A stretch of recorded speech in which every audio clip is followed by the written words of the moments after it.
Introducing now Dr. Lisa Skumatz, President and Principal, and Vander, Vliet, Research Analysis Analyst Consultant from Skumatz Economic Research Associates. Dr. Skumatz, take it away. Thank you so much. Let me get my screen shared here. There it is. Okay, terrific. Thank you. Well, thank you so much for inviting us here.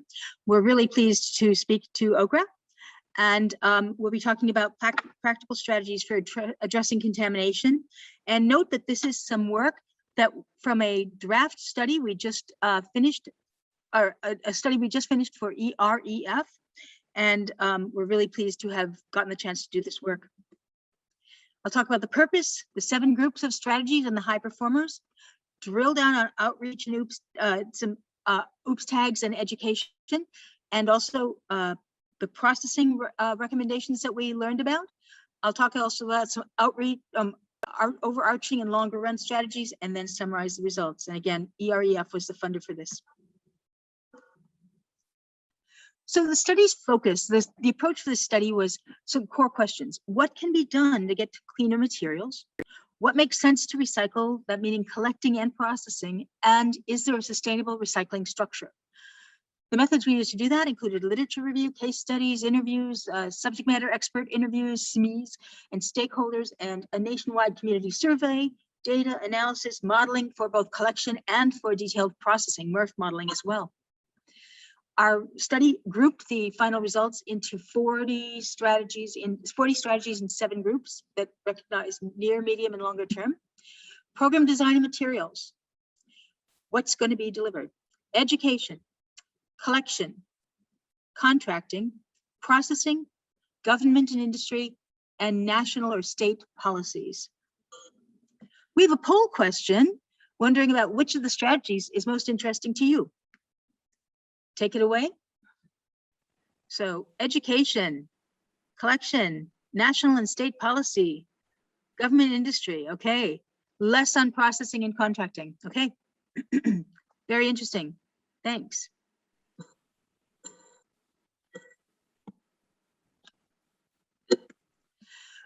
The study has 3 main parts of the results, and and what I wanted to point out here in particular is that there are real details on, after the sort of what are the results, there's real detail on each of the strategies, including case studies for places where it happened, and statistics and sources, and a whole section that is case studies, a lot of pages of case studies with a map against what community has which strategy, and by strategy, if you're looking for the strategy across the communities. So a lot of information in the study, and appendices with modeling results and so on. It includes some which programs are sort of least effective and most hard to implement, up to those that are most effective and easiest to implement. And we also score them based on some key criteria. Contamination reduction, of course, this is about contamination. Cost containment, or sort of how cost effective it is relatively.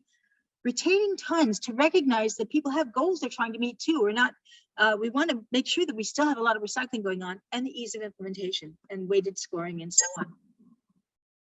And they're also written about in the study, but I'm going to talk about them individually instead. First, program design and allowable materials. Here's an inventory of the strategies we looked at and looked for case studies and so on around the country. You can eliminate selected materials, those difficult materials, you can eliminate them. You can put in bag fees or bag bans, given that bags are a major contaminant. You can do customer cart contamination penalties. Don't contaminate in the cart, or we'll do something. Special treatment glass, being one of the difficult commodities. Community organized programs, or you could drop the recycling program. I wanted to mention one about special glass treatment. One of the things that people can do is, glass is an issue. You've got markets issues that have not been solved. There's not that magic use for mixed color glass that just doesn't exist. There's no silver bullet yet. It complicates MRF processing, and there are distance issues. It's heavy, low value. That's never a pretty story. Versus the fact that it's a lot of tons. If you're trying to reach tonnage-based recycling goals, it's going to hurt you if glass isn't counted in there. And it's, inherently, it's very recyclable. Some people have tried separate containers curbside. or they go to a drop-off model where they say instead, here we have these bunkers for the different colors, please put your glass there. One community didn't want to lose the tonnage they knew, or lose the sort of goodwill of that commingled container they have, but also wanted people to make smarter choices. So they did education that explained that, gee, do you know that most of the glass that comes into this commingled bin doesn't get recycled, but if you bring it to the drop-off, the vast majority of that gets recycled. That's a much better option. And it turns out, even if you don't allow glass in your container at the curb, 2 to 5% ends up in there anyway. So it's kind of you need to recognize that that's not going to be zero, regardless of what you do. So that what they did was they gave that education, and the tonnage did not go down dramatically, and it moved to a place where they could use it a lot better. They worked with people. They gave them information to make smarter decisions. So that was Fort Collins, Colorado did that, and it was really quite successful. Bottle bills help glass, go through a different system that makes it not conflict with the processing issues. Yes, it's kind of, it can be a contaminant that's also abrasive, but it turns out it's not, that doesn't add that much to maintenance costs at facilities. There's some people that are trying to deal with glass by market development. There are a few that have, and so glass is, there are a number of different things, but there are, if you get glass out early on, it may, in the processing, it may be something that can be dealt with. Some people are looking at the fact that other materials are also problematic. And so they've established, and they might need special treatment, not just glass. So in some cases, they've got a separate program where you bag 3 through 7s, a separate for hard to recycle items. They sometimes have a fee and collection system for that. And we see bagged textiles programs also, where the bagged textiles are collected at the curb free periodically. Number of case studies in the study. As far as what materials are being selectively eliminated, they're listed in the second bullet there on the left: glass, yogurt cups, clamshells, microwave trays, 3 through 7, aseptic, gable top, mixed paper, cardboard, but less so now. These are the kinds of materials that people have been eliminating from some programs. Let's see, community organized programs might be something that's a little bit tricky. I'm going to leave the cart contamination penalties because that's something that Anne's going to talk a little bit about in a related way. Community organized programs are when the program was dropped due to contamination or low prices or something. They open up collection centers that sort separate materials, and that at the local level they make a little drop-off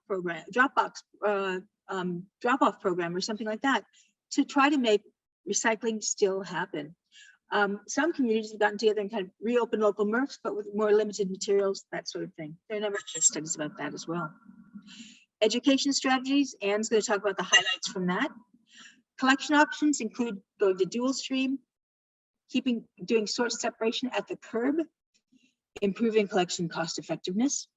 And the reason I'm mentioning that is because if your program for collection is more cost, then the program, if you keep the program cost the same, the rates the same, you may be able to take some of that cost effectiveness, the savings from collection, and use it to pay the higher tipping fees for getting materials cleaner, slowing them down, and doing other processing things that may improve the system, or using some of that funding for better education to get things cleaner as well. The kind of strategies Anne's going to talk about in a minute. There are also upgraded containers that sort of alert you with cameras or AI to contamination as things are being dropped into a cart. There are also upgraded drop-offs. I do want to talk about the dual stream issue. Certainly there's a question about communities that have dual stream, should they stay dual stream? Communities that don't have dual stream, should they go dual stream? Well, contamination is, there's a strong perception that dual stream is less contaminated than single stream. But if you don't have dual stream now, if you've moved to single stream, it is expensive to revert to dual stream. You've got to get carts, because very often it's not always in carts in a dual stream program. Maybe trucks. You've got a second collection now. You've got to do new education. You have to maybe do some enforcement or things like that. So it's not zero to revert to a dual stream. And regardless of whether you're talking dual stream or single stream. Plastic bags is still an issue. It just shows up all the time. There's also customer pushback. We find that when communities have gone to single stream, going back to dual stream is customers don't want to do that. It's very, they're very happy with single stream programs. We know of some programs where a dual stream MRF was built, and yet all the local haulers drive right by it and go 40 extra miles to the place where they take single stream material because the customers want single stream. So it's a little bit complicated. Dr. Lee, ask a question. We had a couple in chat and I don't want them to get away. So I'm gonna throw these to you unless you would like all your questions at the end. Michael asked, or he actually said, I love the talk about modeling processing. Can you go a little further into detail and some best strategies you recommend?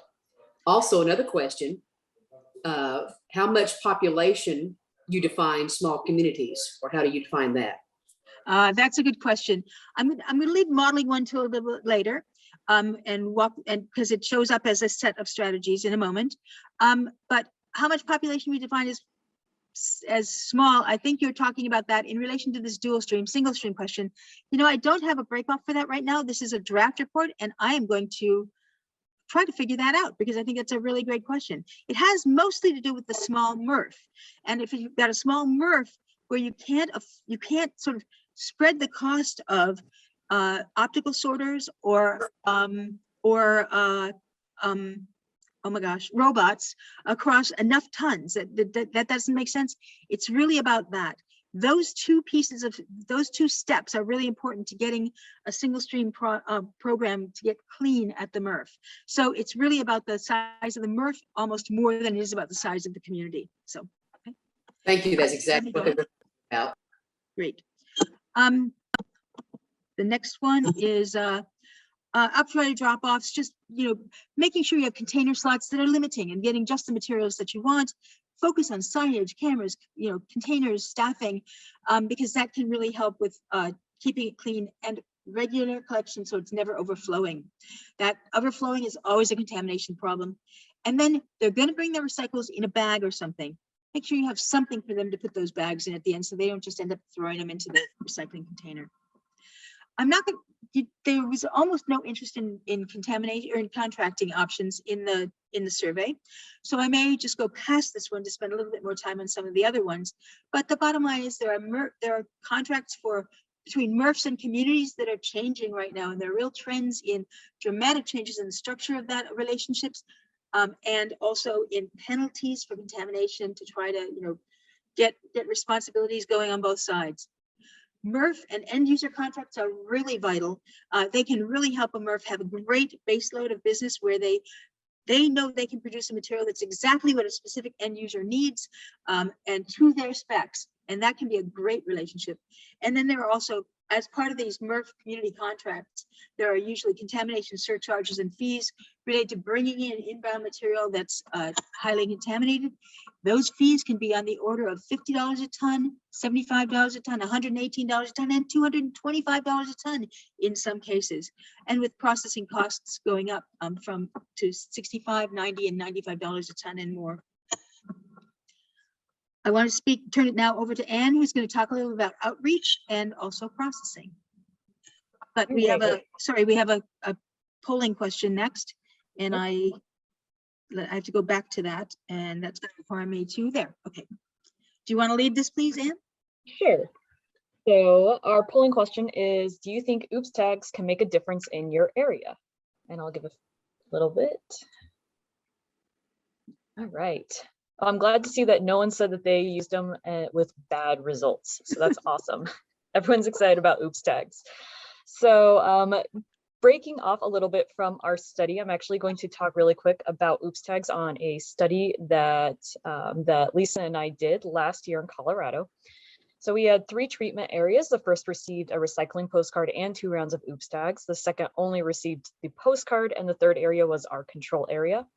We observed a decrease in contamination in these 5 materials. The ones highlighted in red are the ones that were improved by the OOPS tags. The greatest effect can be seen in overall reduction in contamination, or in other words, an increase in the percent of clean bins. The OOPS tag area saw a 32% net increase in the percent of clean bins. The postcard area also improved, but by a lower amount, and the control area actually got worse. The percent of bins contaminated with plastic bags decreased to less than 10% in the OOPS tag area. One thing to note with plastic bags is that there was a reduction in plastic bags in all 3 study areas, but the only statistically significant drop was in the OOPS tag area. Amazon, like those bubble mailers, contamination was also greatly decreased in the OOPS tag area. Next slide. An interesting result from the OOPS tags is how important each OOPS tag is. The first OOPS tag gave us a significant change in contamination, while the second OOPS tag gave us little to no additional change. Now, this is not saying that the second OOPS tag was not important, but that the biggest bang for your buck is in that first OOPS tag. And here we can see the 2 results from the increase in clean bins. Almost all of it was in the first OOPS tag, and then the decrease in plastic bag contamination, and all of our contamination reduction was from that first OOPS tag. Next slide. Going back to our larger report, OOPS tags are being used around the country with really impressive results. So the blue column in the middle shows the percent reduction in contamination in programs that are using OOPS tags or CART tags. Marysville, Ohio not only saw an 87% reduction in contamination from 3 rounds of OOPS tags, their contamination dropped from a huge 91% down to 12%. Medford, Oregon and Newton, Massachusetts have dropped their contamination to under 10% with OOPS tags and curbside cart rejection. Next slide, please.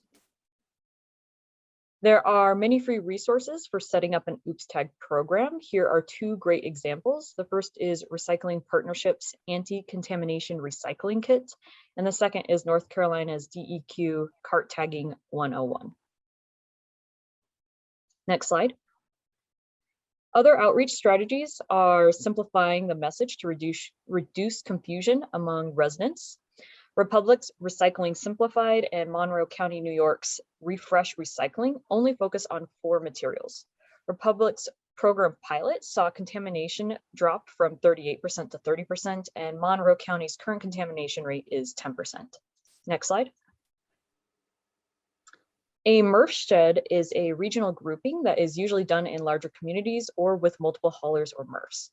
The MRF shed finds which materials are accepted by everyone in the group and focuses outreach on those items. The idea is to have consistent messaging across social media, mailers, and websites, etc., and have that consistent throughout the entire region. Next slide. Some communities focus on the don'ts instead of the do's, such as don't include food waste or liquids, or don't bag your recycling. And many communities are telling residents to ignore the numbers on the bottom of the containers and to focus on recycling by category. Next slide. So I'm going to talk a little bit now about a few more strategies from the report, such as processing, government, and long-term strategies. These are the 14 best practices for processing improvements that a MRF can make to reduce bale contamination. These include tip floor, glass options, various equipment and materials such as robots and optical sorters, last chance sort options, strategies for retaining sorters, using a positive sort, adjusting speed and volume, and looking at secondary and specialized processing options. Next slide. What we found from interviews with a number of subject matter experts, such as MRF operators, is that the tip floor was highly emphasized by all, suggesting that inspection upon arrival and immediate feedback to the haulers is vital in making sure that contaminants never even enter the MRF. When material is put on the tip floor, it's best to handle it gently to reduce mixing because that makes it harder to separate. Some operators prefer to actually just dump the material straight into the metering bin, and all of them requested that recycling trucks use less compaction. Slowing the speed and volume allows equipment and sorters to perform better, but of course that immediately reduces the capacity. And again, the metering bin is really important for achieving this low level of a thin layer of material that robots and optical sorters need in order to operate. And finally, several said to break glass early to make sure it never hits the fiber screens. Next slide. We modeled 19 different variations in equipment and materials, such as an auger on pre-sort, robots on plastic, an eddy current on the last chance or the residue line, and so on. These results, the results of those runs are in the report. We also varied the conditions that were associated with those scenarios, such as tip fees, market price, and inbound contamination level, among others. And we ran these 19 scenarios for each variation and for different MERP sizes. Next slide. All right, and Lisa, I think that's back to you. It is. Some of the options that can also be undertaken are sort of done by government or related to industry. Some are some voluntary standards or agreements that governments can do jointly, or industry actors can put together. We'll talk a little, show you an example of that. There are another thing is a kind of a catch-all. Community metrics, authority, and MERF contracts, sort of the government getting together to suggest changes in some of these things that will help move toward less contamination. There's local and state market development, trying to create a local use for materials. That means that materials can go more directly, and that there's better use of the materials in the end, and higher prices, and therefore more need for them. Requiring industry to address contamination. The requiring industry to address contamination has been kind of an interesting one that I'm going to spend more time on ones that maybe aren't familiar to people. There are some states that are requiring communities to address contamination in contracts or plans. They're saying, the state of Florida says in your contracts, you must address contamination and say that it's got to be paid attention to or got to be addressed. In Washington, they have a state contamination reduction plan, and it's also requiring that contamination reduction plans get put in by localities, and they're putting together some templates for that and expectations for what must be in that document. In Oregon, there's a contamination reduction education plan. It's one of sort of 13 menu strategies that the localities have to implement, and they have to assess contamination, choose a sector they're going to focus on, like residential or commercial or whatever, and then report the progress and results on that to the state. This is quite a different approach than most strategies I've seen. There's some voluntary standards and agreements going on in place where manufacturers are pledging to use recycled content, or where some groups are getting together to establish agreements on what are recycling standards, what are that sort of thing. There are certainly businesses that have said we're pledging to do recyclable or composting packaging. I think that's been happening for some decades, and people may have a skeptical eye about that, but that is going on. And also there are commitments, New Plastics Economy Global with commitments, and also some recycling standards I list at the bottom here. The community metrics one is about sort of communities are looking at revising their metrics to try to say, it isn't all about tons anymore. It's about quality too. And so they're modifying their metrics to try to incorporate things beyond just tons. And they're also trying to consider things like getting more collection authority, either through ordinances or contracting, so that they can require things like audits, addressing contamination, authority for drivers to reject carts, requiring education efforts, and proving materials are not recycled, things like that, to get better performance so that contamination is reduced. At a higher level, these are the strategies at that sort of last or high level are various kinds of EPR, program funding and take-back models, ADFs or advanced disposal fees or eco-modulated fees, bottle bills, product content standards, policies to encourage simplifying packaging, trusted bale certification or verification, commodity markets and trading, and carbon strategies. I'm going to talk about a few of these in particular. First, probably one of the most vital strategies I think that would actually solve the problem is related to trusted bale certification verification. If a bale that is dirty on the market looks the same as a bale that is clean on the market, and they're going to receive the same price, there is zero incentive for the facility making that bale, that MRF, making a bale that's clean versus one that's dirty. If there's no way to identify a clean one or a dirty one, and there's no charge, there's no price preference for a clean one, then you are dumb. I'm sorry, dumb to invest the extra time, effort, and equipment to get it to clean. So until there's bail certification and verification and the subsequent price differential that would occur, that we're an uphill battle, because whether the material comes in clean or the material comes in dirty, they may, I mean, the incentive is to just not clean the stuff that's clean anymore, and just, it will end up dirty at the end. There are no incentives. Until China came in, there were zero incentives. What's vital now, China is providing this service, bail certification and verification, whether we like it or not, and providing price differentials through rejection, if nothing else. Third-party auditing with a trusted entity, with a chain of custody that tells what happened, is really vital to solving the problem overall. You need clear definitions, and there are several actions going on to try to get to definitions, and then a certification entity is probably the single most important strategy to the real long-term system-wide solution. Another thing that happens if you get bail certification and quality differentials is to go ahead and look at commodity trading. We could get materials on the Chicago Board of Trade, CBOT.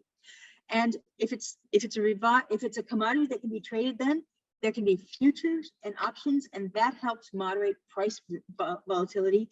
And you could have predictable program costs, because you could do options and futures to make that so. And cities can deal with a little bit higher prices for their program, but they cannot deal with prices that with costs for a program that vary all over the map. That's what their budgets cannot deal with. Finally, one of the other really important nationwide strategies to resolve the issue is carbon strategies. Either carbon tax or cap and trade would make it so that polluting and businesses that have high energy usage pay extra for all those kilowatt hours used, a big premium based on that carbon that pollutes. Recycling a material means you spend a lot less energy getting that material to paper, to that can be used as an input, to aluminum that can be used as an input, then going from mining to bauxite to whatever to those cans. There would be an automatic huge tax on bringing things from virgin to the market as opposed to recycled to the market, and that would mean a game changer for recycling, with recycling products being preferred, recycling material being preferred on the marketplace immediately, and having a big price differential or premium. Which of these long-term strategies do you think might be the most important for recycling? And the answer is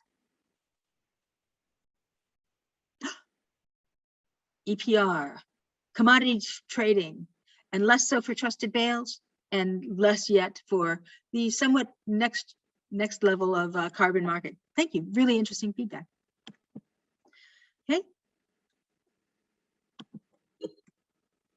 Summary.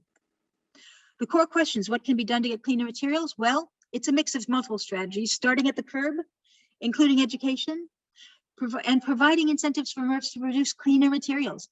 MRFs can clean single stream or dual stream materials if they are able to have the right equipment in, they're able to slow it down, make it a single level, and so on, but that MRF incentive can't happen unless there's a price incentive to do so. What makes sense to recycle, collecting, and processing? Well, it's not a question single stream, dual stream. It's single stream can work, dual stream can fit in, with maybe a really good fit for small places serviced by smaller MRFs, and that can make that and the whole system of cost from collection to processing and collection to processing becomes very similar for smaller plants and for larger plants, so they can afford that cleanup equipment. Split carts are another possible option. It allows for separation, but doesn't require two pass-bys in some cases, and that might be another option. It's just there aren't very many split cart systems out there, so I'm nervous to say it's a win-win, but it's something worth looking at, and you might talk to the folks who have those programs. For processing, advances in equipment can clean materials well, as long as the depth is small and the speed is reasonable. As I mentioned, not as economical in small MRFs to have that extra stuff, so dual stream may be suitable for places served by small MRFs. The materials, 5 of them in our modeling, 5 of our MRF modeling work show, our MRF modeling work shows that 5 materials have processing costs, attributable processing costs that are higher than the revenues they get per ton. Glass, newspaper, mixed paper, aseptic, and 3 through 7 except for polypropylene. Glass has the lowest cost differential. Aseptic has the highest between cost versus revenue. But you need to figure out, which things you care about, because it's not only about cost, it's not only about tons, but it's about what's going to mess up processing elsewhere. Are there greenhouse gas things that you care about as part of whether a material is going to be highly valuable for your goals and so on? So there are some criteria, and they're discussed in the report, and we show you some sort of what does better and what does a little bit worse. And finally, is there a sustainable recycling structure? Well, it is best if you have, we will get to a best system if we have some moderate and larger changes at the state and national level. EPR, trading on the boards of trade, bale grading, and carbon all would make a very sustainable recycling structure, and even some of those would make a very sustainable recycling structure as well. So I think that those are some of the options. Recycling was looking like trash. It's a fragmented industry that makes everything really difficult. We give activities for each of those fragmented sections, but we also talk about that larger state level of cross-sector and cross-actor incentives as well. There are strategies that review at each step, and we've given some rankings and so on for those strategies. And the bottom line is to also keep moving forward and sharing lessons. Those 7 strategies in 40 groups are provided in this report. We expect the report will be out in maybe 6 weeks or so. And we just watch for it. It'll be on our website and EREF's as well. Thank you very much for your attention. And thank you, Dr. Lisa and Vander. We really appreciate that. If there's some questions, let's go back to the chat section. If any of you have some questions in chat that we missed, anybody else, there was so much good information there. There really was. Education. And I really like those OOPS tags. That's it. My town doesn't have curbside. We have drop off. So that was completely foreign to me, but I can see where that works. Anybody else have some questions? Want to raise a hand?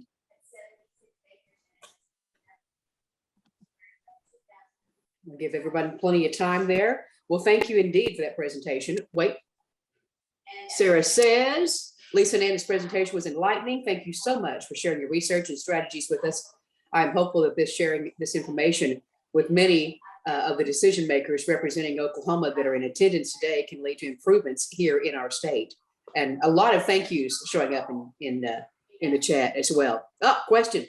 Big picture forecasting. What's the next big thing in processing? Thank you, Michael. Anne, I'll turn that one over to you because you were heavily involved in the processing. Yes, so from our modeling results, which I think might be kind of what you're asking as far as forecasting goes, most, especially for non-bottle bill states, because we did look at the difference between a bottle bill state and a non-bottle bill state. For a non-bottle bill state, the most affecting processing strategy is on the pre-sort line. So metering bins and augers on that pre-sort line are really important because that kind of sets the tone for the rest of the MRF.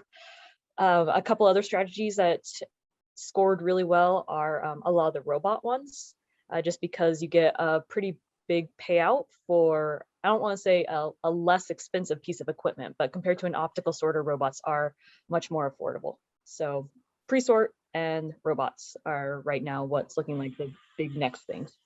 And I think the robots one is important also because it helps with some of the labor issues that people are having. They're having trouble keeping their facilities staffed. And so. That makes perfect sense. The next question was, what's the next big thing in collections? Sure. And I think, the historical debate has been single stream, dual stream. And for dual stream, you collect, you go around twice or you do it at once and all that sort of stuff. But I think that the next thing worth looking at is maybe to look at split cards.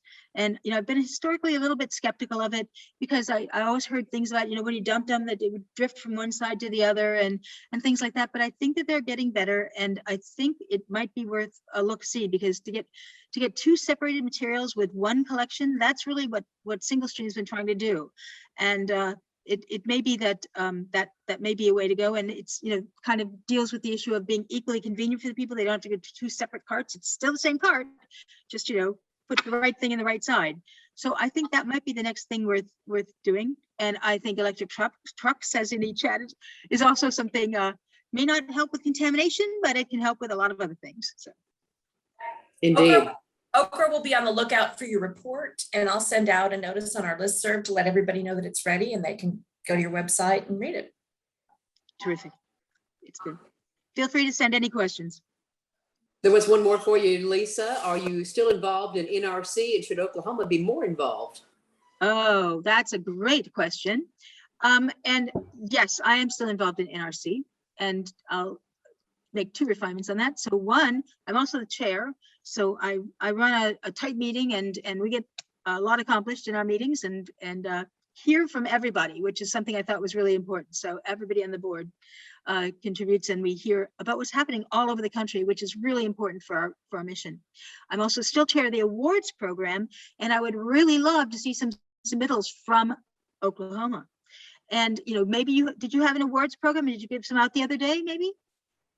If you didn't, you should have one. But also, if there are outstanding programs or people in the state, we want to hear about them. And just send me an email, and honestly, I will ping them and say, hey, submit something, or whatever. If it's, I don't want that to be a barrier. We would really like to have it. And the deadline is actually about a week from now, or a week and a half from now. So get me some names. I would love it. And yes, Oklahoma should be more involved. Absolutely. I think NRC has a lot of things. They have a database of recycling reports. And I know Michael was involved in some of the early work to put some of that together. So thank you. And that's been enhanced lately, and very searchable and all that sort of stuff. NRC is having some conferences coming up. And I think the networking opportunities and the educational opportunities that NRC gives is really important. We also try to provide responses to like federal legislation options and that sort of stuff that I think it's good for industry to hear from, industry and government to hear from us. And we are one of the consortium of folks with SWANA and with some other agencies that are providing feedback back on the infrastructure bill and how recycling is infrastructure, and making sure that message is being done at that level. And Anybody else? The link for submitting you. nominations in the chat, and I also put the 2 OOPS tag resources in the chat as well. Very Very good. much. Very good. All right, Lisa and Ann, thank you. A lot of really good information. It really was.